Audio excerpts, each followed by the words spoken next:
नमस्कार, आप सभी का स्वागत है हमारे YouTube channel TET pass all पर। Graduate train teacher, total number of vacancies 380 हैं। अनरिजर्व्ड के लिए 205, ओबीसी के लिए 121, ईडब्ल्यूएस के लिए 38, एसटी के लिए 16। जो पे लेवल है वो 7th है, यानी कि 40,900 से 1,42,400 के बीच में पेमेंट होगा। The submission of online application will start on 9/12/23। 9 दिसंबर से आप जो है फॉर्म भर सकते हैं और लास्ट डेट जो होगा वो 30/12 होगा।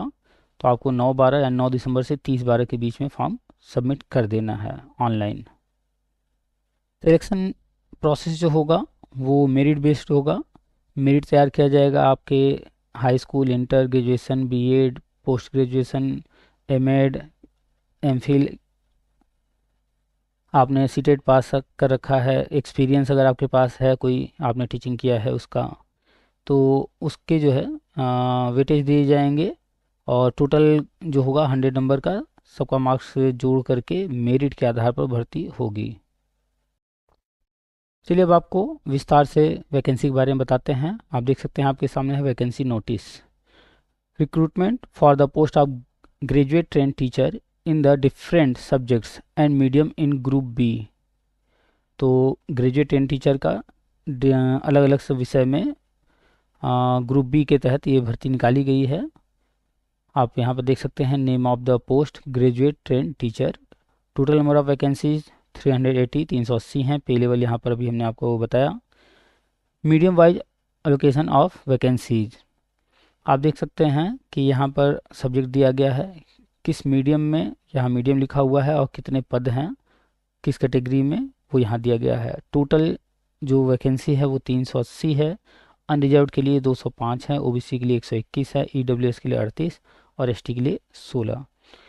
पहले नंबर पर है हिंदी भाषा, दूसरे नंबर पर है इंग्लिश भाषा, तीसरे नंबर बंगाली है और चौथे नंबर पर संस्कृत है। ऊपर भाषा हो गया हिंदी, संस्कृत, बंगाली और संस्कृत। इसके बाद है सोशल साइंस। जो सोशल साइंस है 5वें और 6वें दोनों नंबर पर है। 5वें नंबर पर सोशल साइंस बंगाली में है और सोशल साइंस फिर 6वें नंबर पर हिंदी और इंग्लिश में। मैथमेटिक्स बंगाली में, मैथमेटिक्स हिंदी या इंग्लिश में। लाइफ साइंस भी ऐसे ही बंगाली और हिंदी या इंग्लिश, और फिजिकल साइंस बंगाली या फिर हिंदी इंग्लिश में। ये पदों का विभाजन वर्टिकल था और इसके अतिरिक्त हॉरिजॉन्टल रिजर्वेशन भी है, जिसमें लो विजन, ब्लाइंडनेस, डीफ, इस तरह के जो लोग हैं उनके लिए रखे गए हैं। तो आप जानते हैं किसी भी भर्ती में आरक्षण जो होता है वो वर्टिकल और हॉरिजॉन्टल दोनों तरह से दिया जाता है। टोटल जो है हॉरिजॉन्टल जो है पद वो 15 हैं। अगर इस तरह के कैंडिडेट्स नहीं मिलते हैं तो उनके लिए क्या किया जाएगा यहाँ पर लिखा हुआ है, आप वीडियो को रुक करके पढ़ लीजिएगा। अब हम चलते हैं एज लिमिट की तरफ। मैक्सिमम एज लिमिट रखा गया है 30 साल, यानी कि कोई भी कैंडिडेट 30 साल का होगा। उसके अतिरिक्त जो आरक्षण का प्रावधान है आरक्षित वर्ग को वो लाभ दिया जाएगा, यानी कि जनरल कैंडिडेट 30 वर्ष का उम्मीदवार हो सकता है, उससे ज़्यादा का नहीं। यहाँ आप देख सकते हैं एसटी को 5 वर्ष की छूट दी गई है, यानी कि 35 साल, ओबीसी को 3 साल की छूट तो 33 साल, पीडब्ल्यूडी अनरिजर्व में 10 साल उनको छूट दिया गया है 40, और पीडब्ल्यूडी ओबीसी में 13 साल का छूट दिया गया तो 43, और पीडब्ल्यूडी एसटी में 15 साल का छूट देने पर 45 वर्ष तक लिया जाएगा। और गवर्नमेंट एम्प्लॉई हैं अगर 3 साल से ऊपर हो चुका है उनको तो 35 साल की उम्र तक ये आवेदन दे सकते हैं। एक्स सर्विसमैन और अन्य सारी चीज़ यहाँ डिटेल लिखी हुई हैं, आप पढ़ लीजिएगा।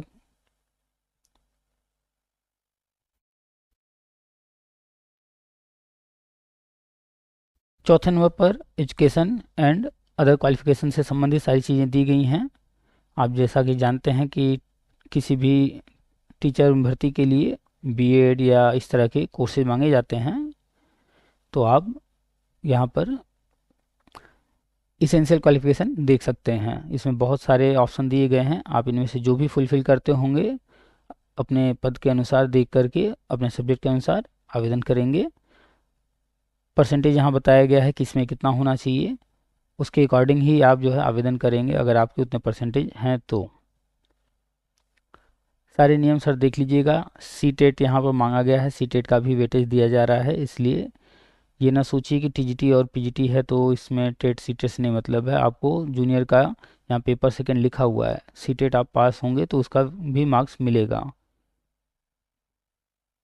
राष्ट्रीय शिक्षा नीति कहती है कि टेट जो है वो प्री प्राइमरी से इंटरमीडिएट तक अनिवार्य होगा, तो धीरे धीरे ये नियम हर जगह लागू होते जाएंगे। जो मेरिट लिस्ट तैयार की जाएगी उसमें किस तरह से मार्किंग की जाएगी, यहाँ लिखा हुआ है। हाई स्कूल के लिए 10, इंटर के लिए 15, ग्रेजुएशन अगर आपका है कंप्लीट तो 30, बीएड है तो 10 नंबर, पोस्ट ग्रेजुएशन का रखें उसका भी है 10 नंबर, एमएड का रखें तो 1 नंबर मिल जाएगा। अगर आपने ग्रेजुएशन एडिशनल पोस्ट ग्रेजुएशन का रखा है तो उसके 2 नंबर हैं, पीएचडी वगैरह का रखे हैं तो उसके 2 नंबर हैं, तो इसका बेनिफिट आपको मिल जाएगा। पूरी तरह से ये मेरिट बेस्ड भर्ती है। सी टेट का यहाँ पर 10 नंबर दिया गया है, बहुत ज़्यादा है। सी टेट अगर पास हैं तो ज़रूर से भरिए 10 नंबर। हाँ, बल्कि पीएचडी किए होंगे, एमएड किए होंगे, ये सबसे उतने नंबर नहीं मिल रहे हैं जितना सी टेट का दिया जा रहा है। और टीचिंग एक्सपीरियंस का भी 10 नंबर है। टोटल जो मेरिट बनाई जाएगी वो 100 मार्क्स पर बनाई जाएगी, 100 नंबरों पर। सारी चीज़ें आप देख लीजिएगा कि क्या है। आप वीडियो रोक करके या हम अभी आपको वेबसाइट बता देंगे, उस वेबसाइट पर जाकर डाउनलोड करके देख लीजिएगा। हम ये पीडीएफ टेलीग्राम ग्रुप में टेट पास हॉल के नाम से है, उसमें शेयर कर देंगे, आप वहाँ भी देख सकते हैं किस तरह से मार्किंग की जाएगी, किस तरह से आपको काउंट करना है, वो यहाँ पे लिखा गया है। आप देख लीजिएगा फार्मूला क्या होगा।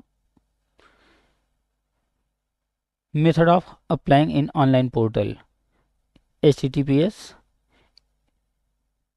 eju.rec.andaman.gov.in की साइट पर आप जा कर के ऑनलाइन अप्लाई कर सकते हैं। ऑनलाइन आवेदन करने के बाद आपको प्रिंटेड फॉर्म और जितने भी डॉक्यूमेंट्स वगैरह लगा रहे हैं उसकी कॉपी के साथ हार्ड कॉपी आपको पोस्ट भी करना है। डिटेल आप पढ़ लीजिएगा, इतना लंबा चौड़ा है, इसे हर चीज़ पढ़ करके यहाँ नहीं बताया जा सकता कम समय में, वरना काफ़ी लंबा हो जाएगा। और आपको जो हार्ड कॉपी सेंड करना है वो 2 जनवरी तक हर हाल में जो है कर देना है, वहाँ तक पहुँच जाए। अदर इंस्ट्रक्शन यहाँ दिए गए हैं, आप देख सकते हैं कि आपके पास क्या क्या चीज़ें होनी चाहिए जिसका आपको जीरोक्स कॉपी लगाना है, वो यहाँ सब कुछ डिटेल में लिखा हुआ है। फ़ोटो वगैरह से संबंधित सारी जानकारी दी गई है, आपको क्या क्या करना है। वीडियो को रोक करके आप पढ़ सकते हैं या फिर डाउनलोड करके पढ़ सकते हैं या फिर हमारे टेलीग्राम ग्रुप में जा कर के आप देख सकते हैं। एनओसी भी आपको देना होगा, अगर आप जो है किसी विभाग में कार्यरत हैं, सरकारी कर्मचारी हैं, तो एनओसी वहाँ पर बनवा कर देना पड़ता है कि उस विभाग को आपसे कोई ऑब्जेक्शन नहीं है इस भर्ती में आप आवेदन करने से। सारा डिटेल एक एक चीज़ आप पढ़ लीजिएगा, नियम शर्तें, उसके बाद ही अप्लाई कीजिएगा। नीचे आपको ले चलते हैं जहाँ पर एक्सपीरियंस से रिलेटेड चीज़ें हैं। अगर कोई आपको दिक्कत है तो हेल्प डेस्क भी बनाया गया है। ये है एक्सपीरियंस सर्टिफिकेट, यहाँ पर एक स्पेसिमेन दिया गया है। ऐसे ही आपको जो है एक्सपीरियंस सर्टिफिकेट जो है सबमिट करना है, उसमें अटैच करना है। तो ये वैकेंसी टीजीटी की है और आपने देखा अंडमान तथा निकोबार प्रशासन द्वारा निकाला गया, शिक्षा निदेशालय द्वारा ये पीडीएफ जारी किया गया है, ये ऐड जारी किया गया है 7 दिसंबर को और 9 दिसंबर से आवेदन लिया जा रहा है। तो यदि आप इच्छुक हैं तो आवेदन करें। पेमेंट अच्छा है, 44,900 से 1,42,400 के बीच में, फी लेवल 7th है। तो जो भी लोग इच्छुक हैं आवेदन कर दें समय के अंदर रहते हुए। और चूंकि आपको हार्ड कॉपी भी पोस्ट करना है तो उसमें जाने में टाइम लगता है। और मेरिट बेस्ड है, सबसे अच्छी बात कि मेरिट पर है, आपको कोई एग्ज़ाम नहीं देना है, डायरेक्ट भर्ती होगी मेरिट के बेस पर, इसलिए आवेदन ज़रूर कर दीजिए। चलिए फिर मिलते हैं किसी और नई जानकारी के साथ। आपके जो भी सवाल हैं वो कमेंट में लिखिएगा, आपके जो भी क्वेरीज हैं कमेंट में लिखिएगा, आपके जो भी सुझाव हैं या जो कुछ भी आप जानकारी चाहते हैं, जो कुछ भी आपके मन में है वो कमेंट में ज़रूर लिखिएगा। वीडियो को लाइक कर दीजिएगा और शेयर ज़रूर कीजिएगा ताकि हर किसी को जानकारी हो जाए, जो भी लोग इच्छुक होंगे आवेदन कर सकें। और अगर अभी तक चैनल को सब्सक्राइब नहीं किए हैं तो सब्सक्राइब कर लीजिए और बेल आइकन को जरूर दबा दीजिए, ताकि आने वाले वीडियो के नोटिफिकेशन आपको मिलते रहेंगे। और इस चैनल पर हम आपके लिए शिक्षा विभाग से संबंधित सभी जानकारी लेकर आते रहते हैं, तो सब्सक्राइब कर लीजिए, फ्री है।